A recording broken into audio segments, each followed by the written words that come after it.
Hey, it's Bram Duffy. Welcome back to class.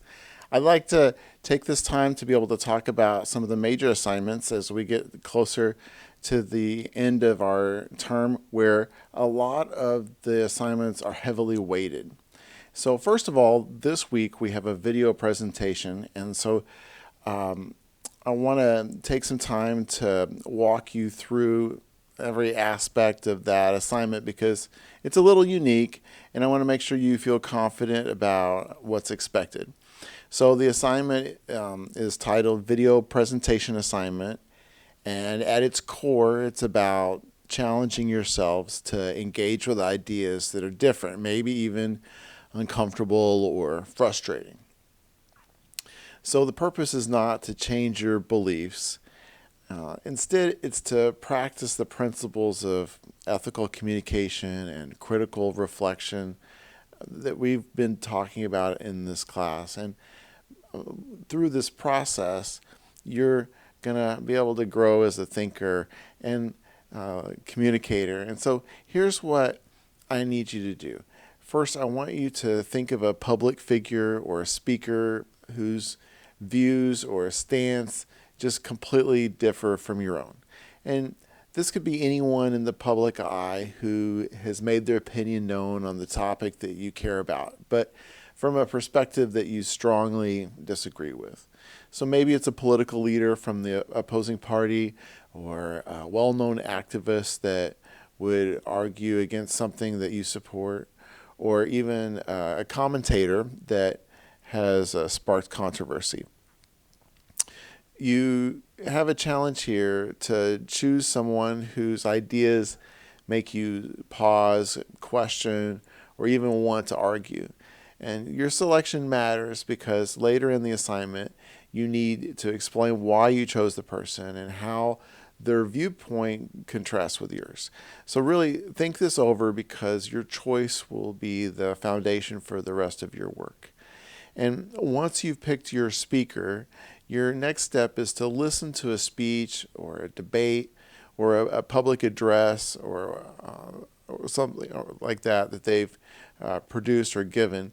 And the goal here is to not just sit through their speech or their communication event there, but the goal is to engage with that content that they're putting out on a deeper level. So think about the guidelines, some of the ethical guidelines that we talked about in this class. And those ideas are part of your roadmap here. So I want you to listen with an open mind to that presentation, even though you might feel strongly against what that person is saying. Try to set those feelings aside for a moment and truly hear out their arguments. And so be fair in assessing their points. This doesn't mean that you have to agree with them. It just means that you're giving their ideas a fair shot. And then throughout this process, check in with yourself. How do you feel as you listen? Are you surprised by anything that they say? Does hearing them explain their position change how you view the topic, maybe even at all? Or perhaps it could reinforce the beliefs that you already had. So the most important part comes next, and this is where your video presentation comes in. You're going to reflect on the experience of listening to the speaker and share your insights in a video. And so imagine you're having a conversation with the rest of us and explaining what it was like for you. So you start your video by introducing the speaker that you chose and yourself. So we know who you are and we know who you're going to be choosing to evaluate as a speaker, right? So explain why you picked them and then tell us why you find their views that are different from your own, and just give us a little context about their public position. This is going to help us set the stage for your audience so that we can understand more about the background of your choice. And so after that, share what it was like to listen to their speech with an open mind and So it's things like, were you able to hear them out without letting your emotions take over? Did you find yourself struggling to stay open to their perspective, maybe?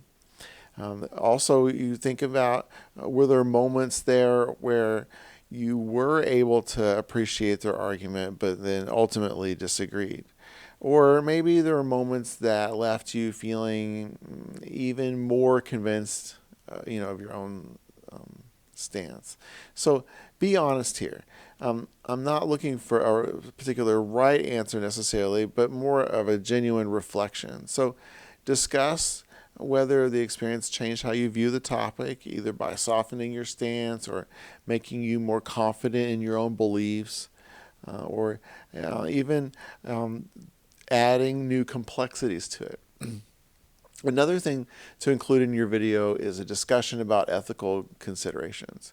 So based on what you've learned in this class, think critically about the role of ethics in communication. So do you feel any obligation to respond in any particular way to the speaker?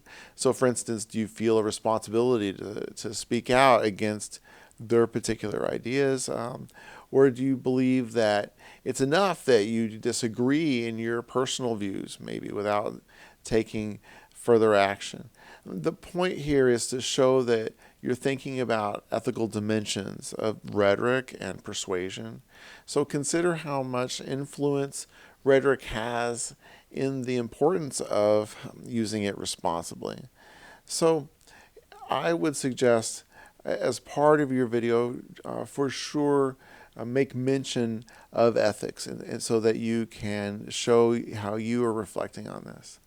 Now, as far as the technical part of the assignment goes, the video itself should be between 3 to 5 minutes long, and that's not very long, so make sure your discussion is clear and focused.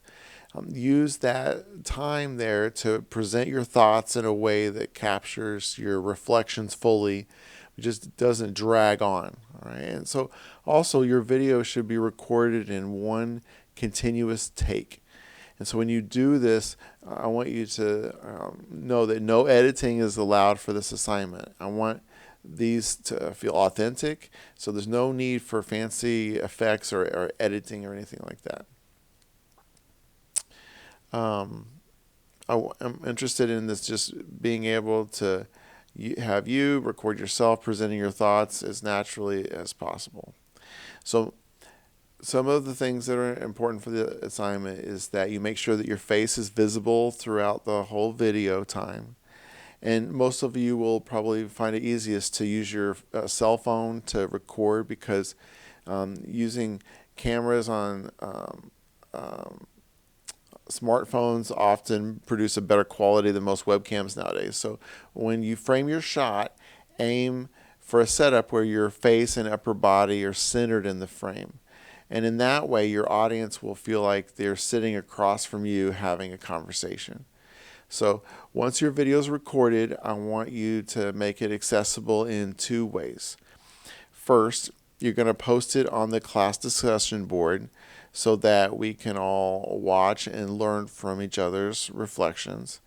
And this sharing process is an important part of the assignment because it opens up opportunities for dialogue among us, right? So second, you'll upload your video to the assignment folder.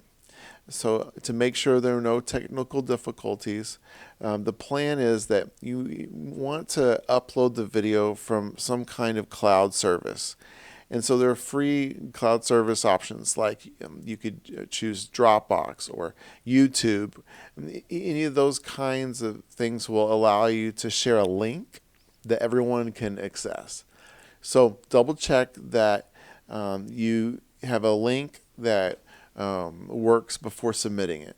Again, we're looking for probably something that you just do on YouTube and make accessible to us, or for sure a Dropbox could help you work the same way. But make sure the link works, because a broken link could result in the assignment being marked as incomplete.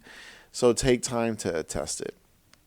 And so finally, just to mention how the assignment's going to be graded, the first thing I will be evaluating is your speaker selection. So, did you clearly identify a public speaker and include that context explaining why you chose them? That's worth 2 points right there. Next, I'll look at how well you engage with the content, and did you genuinely listen to the speaker and apply sort of the ethical guidelines that we discussed, or at least make mention of your reflection in that area.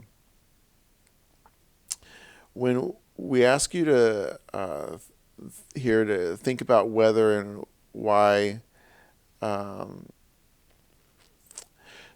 when we look at the ethical considerations part, when we ask you to think about whether and why you feel a responsibility to respond to the speaker and how the rhetoric factors into that decision, we're really asking you to engage with the ethical implications of communication. So imagine for a moment that the person you've chosen to listen to is putting forth ideas or arguments that you strongly disagree with. They may even be saying something that you find harmful or incorrect in some way. At that point, you have to grapple with an important question. And as a communicator and an ethical person, you have to ask yourself, am I obliged to respond? Or am I obligated to respond? And if so, why? So, to begin with, ask yourself how you feel about the situation. Does the person's viewpoint or message feel significant so much that remaining silent would just bother you? So, for example, if the speaker is promoting an idea here that could potentially mislead others or reinforce harmful stereotypes, it's like sometimes if in some cases it's better to just not respond and allow that to go unchallenged. But on the other hand, the act of engaging in just respectful listening in itself can contribute to the conversation. And so there's no single right answer, but what matters is that you take some time to thoroughly think through your position and explain your reasoning. Now, once you start digging into this concept of responsibility for as the speaker and the communicator who's making decisions about how to respond to that communication, remember that rhetoric is all about power of language, and that power of language is there to influence and to shape perceptions. And so if that person's rhetoric is particularly effective, it might make their message more compelling to others. And that also could increase your sense of urgency to respond. So these are all factors that we could think about when engaging with the material. I want to just mention again the quality of the video itself.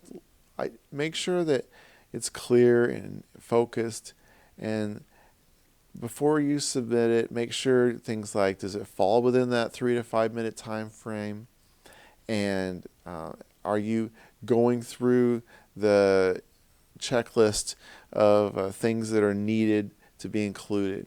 So I know that I've done a lot of explanation in time, and it's very easy to be overwhelmed with an assignment that involves putting together video, and especially when I'm asking you to do it with one take, seemingly no take, but one shot. And if you get a mess up, you can just redo the shot, but there's no editing allowed, no visual aids allowed, right? It's just you on the frame the whole time. And again, the goal is that you might set it up in a way so that your camera is able to be across the table from you, so that it seems like you're across from us as the audience member. If you're overwhelmed, I want to remind you that it's just important to go to the assignment page and look at the assignment in a way so that you take it in steps, because I also break it down in a much more simple way for you in that assignment sheet. So now that I've talked about the assignment related to the video for class, next I want to talk about the journal assignment. And I know we've already talked about the reflective journal assignment previously, but because it's this ongoing project that we've had throughout the course, I want to make sure that everyone is staying consistent with that as a project. And so we have a few weeks left in the class, and so I want to remind you that here, essentially, you'll be writing one reflective paragraph each week based on what you've learned in that unit. And so the idea is for you to take time to think about the material and connect it with your own experiences or insights or questions. And these paragraphs are going to give you space to process the information in a meaningful way. So each week you'll use the prompts that I've provided for you to guide your reflection. It's not just making a summary of what your thoughts were for that week. You go off of the prompt that's provided in the assignment. So when you open up the assignment in the assignments tab in D2L, you'll see there that that's the reference place to know that you'll have an actual question prompt, each week for each unit. So make sure you're following those in the assignment sheet. And when you produce the work, please make sure that your paragraphs are at least 4 sentences long and written in a clear, organized way. So it's important to note that you'll be working on it progressively. And so what that means is that I'm not asking you to turn in anything each week. But what you should do still is to write your paragraph for that unit while your insights are fresh. And then at the end of the course, you'll submit all of your paragraphs in one single document. And that's why it's crucial to stay on track and not fall behind.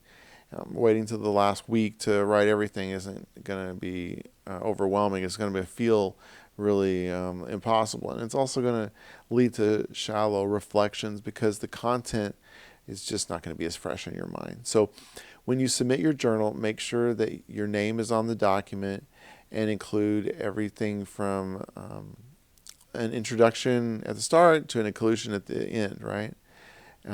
And then there's 14 to 18 paragraphs in total, so you should just add those up. Each paragraph should meet the length requirement and should reflect the question for that specific week. That's something that you're building across the term. So again, consistency is key. When we think about how this is graded, a big part of your grade comes from the quality of your reflections. So you have to think, are these thoughts deep and insightful? Did you take the time to engage with the prompt and show that you're really thinking about the material?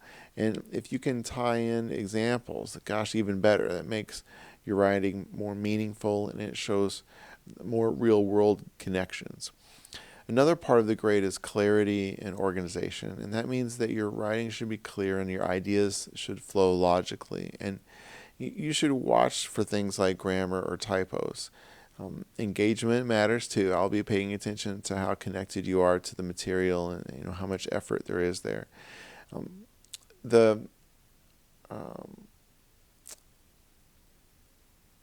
key here really is that I want you to be able to reflect on what you're learning. So think about this as like a conversation that you're having with yourself about the material. So approach it seriously, but allow it to give yourself some freedom to explore your thoughts honestly. If you have questions about the assignment or about the prompts for the week, please don't hesitate to ask. I'm excited to see how you connect with the material, and I look forward to reading your reflections at the end of the course. So good luck with this assignment.